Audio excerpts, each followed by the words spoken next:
Pokémon Scarlet e Violet é um dos maiores lançamentos do ano de 2022 para o Nintendo Switch, mas também é um dos lançamentos que mais frustrou a base de fãs, pois a Game Freak, desenvolvedora da série Pokémon desde o primeiro jogo da série no Game Boy, demonstra uma certa falta de habilidade no hardware do Switch, ou trabalho com um prazo de tempo muito curto para o devido polimento dos seus jogos. Mas quero nesse vídeo te ajudar a decidir se Pokémon Scarlet e Violet é ou não para você, te mostrar se o mundo aberto de Paldea é divertido, te responder se as missões não lineares são interessantes para você decidir qual delas fazer primeiro, ou até mesmo não fazer, e se vale o preço cobrado pela Pokémon Company, pois estamos diante de um game que será cobrado preço cheio por toda a sua vida aqui no Switch. Então, seria objetivo, mas vou tentar te explicar tudo sem spoiler, para você se divertir descobrindo também, assim como eu fiz. Então, sem mais delongas e direto ao ponto, vamos juntos ver se vale ou não a pena Pokémon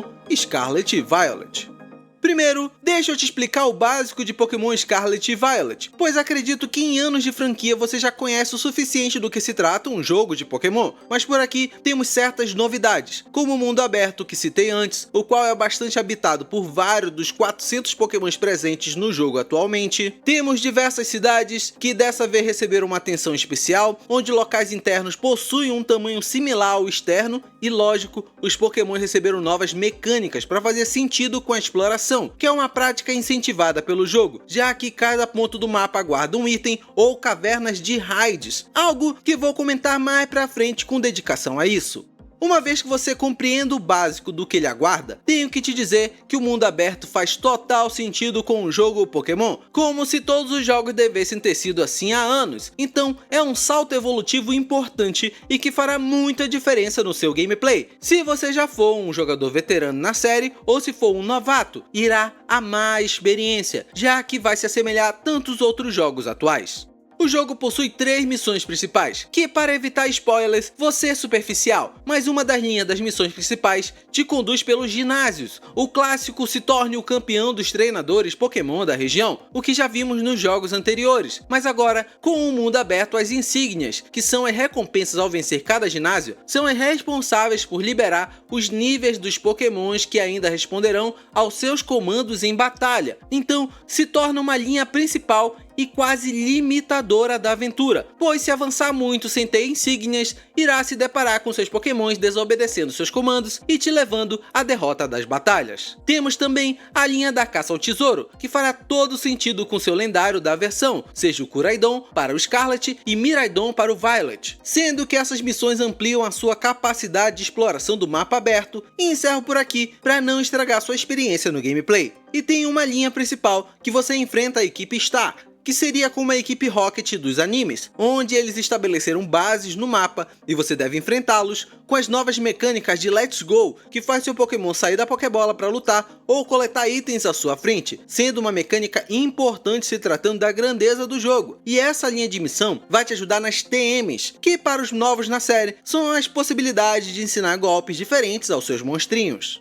Se observar, as 3 linhas principais de missões se entrelaçam, te fazendo ir de um lado para outro, em vez de decidir fazer somente uma ou somente outra, pois elas têm uma codependência, ou seja, sem insígnias, teus pokémons não te obedecem. Sem melhorias para exploração, você não avança nos mapas com agilidade, e sem TMs, seus pokémons estão restritos a longo prazo. Elas funcionam e são bastante divertidas, te trazendo até mesmo novidade, como as provas que antecedem os ginásios, que são sempre diferentes e fora do habitual, lute contra treinadores num corredor até o líder. Isso acabou. E aproveitando, é você quem decide lutar ou não contra os treinadores no mapa aberto, podendo ignorar eles por todo o jogo. Mas se fizer isso, perderá os itens que recebe ao derrotar uma certa quantidade em cada parte do mapa, algo que faz uma boa diferença. E fora as 3 missões principais, o que mais temos por aqui? Temos a tradicional pegar todos os pokémons e completar a Pokédex, que aqui está melhor do que nunca, pois é viciante você preencher a sua estante virtual com cada novo pokémon capturado ou evoluído. E quando digo viciante, é viciante mesmo, pois esse novo modelo faz até mesmo os que nunca se importaram com a Dex querer ver ela preenchida, pois não é somente a animação de cada nova captura que é legal de ver na tela, como também as fotos deles nos seus habitats são incríveis, como se tivéssemos um monstro mostruário do Pokémon Snap na Dex de Scarlet e Violet.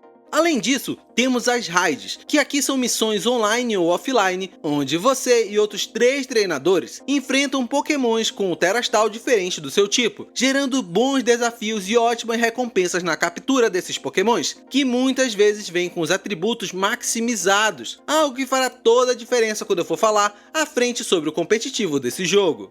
E como falei de Terastal, aqui é a nova mecânica trazida para a Scarlet e Violet, que assim como nos jogos anteriores, que tinham Gigantamax ou Z-Moves, aqui o Terastal cobre o seu monstrinho com uma camada de diamante e coloca na cabeça dele o novo tipo elemental, que pode até mesmo ser um diferente dos normais da sua espécie, como o Pikachu com tipo voador, que está sendo distribuído pela Pokémon Company para os que estão jogando Scarlet e Violet até o início do próximo ano e acessarem a internet pelo jogo. O Terastal muda a dinâmica e estratégias do competitivo, já que uma vez por batalha no online você poderá mudar o tipo elemental de um monstrinho de modo inesperado ao seu adversário, que esperava combater um Pikachu com terremoto, por exemplo, mas que num Pikachu que voa, esse e todos os demais golpes do tipo terra não pegariam. Só para você entender o que o Terastal pode gerar nas batalhas competitivas e deixando mais divertido ainda esses combates contra outros jogadores. E falando em competitivo, estamos diante do jogo que será o game que irá ser usado pela Pokémon Company para a VGC. Para os novos na série, é o Videogame Champions, que é onde a empresa faz seus campeonatos oficiais desde 2004 e até hoje todo o ano, revelando jogadores com talentos excepcionais em estratégias com os monstrinhos da série. Então aqui você tem um game que ficará ativo por anos no cenário competitivo online ou offline, já que no Brasil algumas cidades têm grupos que se reúnem presencialmente para jogar Pokémon de forma competitiva, ou online, sem sair de casa. Cada jogo principal da série Pokémon dura anos e somente é substituído por um próximo jogo principal com uma nova série de monstrinhos. Então, comprar Scarlet e Violet com o foco no competitivo é comprar um jogo que terá anos de gameplay. E agora, vamos falar de performance e bugs do jogo. E por que deixei isso tão pro final do vídeo? Pois eu não tive bugs alarmantes como a turma nas redes sociais exibiu, ou muito menos nada bizarro que atrapalhasse meu jogo. Então, minha diversão não foi afetada por conta disso, mas entendo quem teve problemas sérios como perda de save ou jogo desligando em pontos estratégicos. Isso realmente irrita e teve vários casos que geraram ondas de pedido de reembolso e devolução do jogo à Nintendo. E sendo honesto, eu compreendo quem fez isso, e se o jogo estivesse nesse ponto no meu Switch, talvez teria feito o mesmo. E sobre a performance, infelizmente o game está com quedas constantes de frames, não conseguindo estabilizar a 30 FPS com frequência, mas também não afetou minha diversão, pois estamos falando de um RPG por turnos, então as quedas de frame geraram um leve incômodo visual na tela, que vale citar. Esses problemas estão no Switch em modo portátil ou na dock. O problema não se resolve com a potência extra, pois infelizmente foi uma má otimização da Game Freak por aqui, que vale citar também, pode ser resolvido por atualizações, diferente dos outros jogos que vi aqui pelo Switch que tinham problemas mais graves de leitura e gravação. Quem jogou Soldiers sabe o que eu estou falando. Pokémon Scarlet e Violet tem problemas que parecem ter sido por pressa para entregar o jogo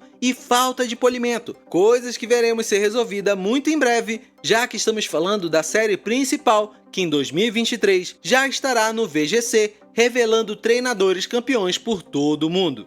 E para não ficar mais longo do que já está o vídeo, deixa eu te falar do preço cobrado por ele, que é o preço cheio de R$300. Pokémon não recebe descontos na eShop da Nintendo. Se quiser pagar um preço mais baixo, tente aguardar promoções de varejistas com suas mídias físicas, que no caso só ocorre quando o jogo não vende tão bem ou tão rápido quanto imaginado, o que não é o caso aqui. Scarlet e Violet foi uma das maiores estreias no Nintendo Switch, então não espere ver promoções de varejistas tão cedo. Mas torço para estar errado, pois desejo que você pague o menor valor e se divirta tanto quanto eu nesse game, que mesmo com problemas de performance e bugs, está divertidíssimo, com seu mundo aberto e mecânicas que irão durar anos no cenário competitivo. Se você quiser viver essa experiência, que na minha opinião, até hoje é a melhor aventura Pokémon que já vivi, não deixe para depois, pois o preço não vai baixar e você só irá perder tempo que poderia estar capturando pokémons e se tornando mestre. Ou você vai demorar 25 anos para se tornar mestre Pokémon. Deixa isso pro Ash Ketchum, que vive como um garoto de 10 anos há 2 décadas nos animes.